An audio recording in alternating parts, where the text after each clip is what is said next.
بسم اللہ الرحمن الرحیم۔ السلام علیکم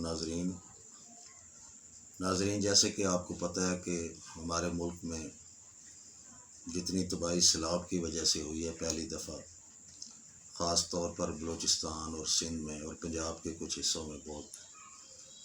اور ادھر خیبر پختونخوا، گلگت، اس طرف جہاں جہاں بھی ہوئی ہے آپ کو سب کو معلوم ہے۔ ہر ٹائم آپ نیوز دیکھتے ہیں، آپ کو معلوم ہے۔ تو دوستو، میری یہ ریکویسٹ ہے کہ اس مشکل گھڑی میں کہ ہمارے وہ جو بہن بھائی ہیں، ہمارے وہ بزرگ، ہماری وہ مائیں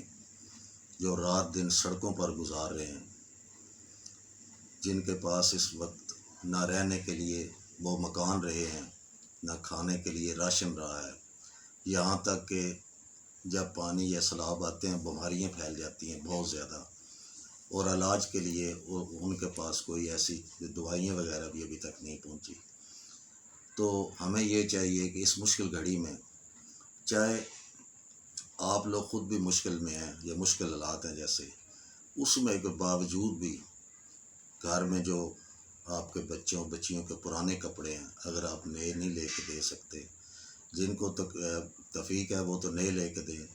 اور ان تک راشن پہنچائیں۔ آج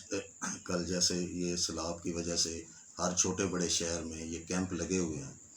وہاں پر آپ جو چیز دے سکتے ہیں، 50 روپیہ دے سکتے ہیں، 100 روپیہ دے سکتے ہیں، 1000 روپیہ دے سکتے ہیں، جتنا بھی کر سکتے ہیں۔ ہمارے ملک میں وہ رہنے والے ہمارے بھائی بہن ہیں، اگر اپنے ہی کام مشکل میں نہ آئے تو پھر غیر تو ویسے بھی نہیں آتے۔ لیکن اس کے باوجود بھی کچھ، جیسے آپ میں مثال دیتا ہوں کہ اگر آپ کی فیملی میں کوئی انسان یا بھائی بہن کوئی مشکل میں ہو، اگر آپ کی فیملی بھی مل کر اس کا ساتھ دے نا، تو وہ بندہ مشکل سے نکل جاتا ہے، اس کی پریشانی دور ہو جاتی ہے۔ اسی طرح یہ ہمارے جو بہن بھائی اس وقت، آپ یقین جانیں کہ ایسی ایسی جگہوں پر بیٹھے ہوئے ہیں کہ آپ انسان کی آنکھوں میں آنسو آ جاتے ہیں، جیسے وہ یہ دن رات اور شدید گرمی اور پانی کی حبس اور جس طرح وہ وقت گزار رہے ہیں۔ پلیز میری آپ سے یہ ریکویسٹ ہے کہ جتنا ہو سکے آپ سے تھوڑا تھوڑا، کہتے ہیں قطرے قطرے سے دریا بن جاتا ہے، ان کے لیے ان کا خیال کریں، ان کے لیے دل میں احساس پیدا کریں۔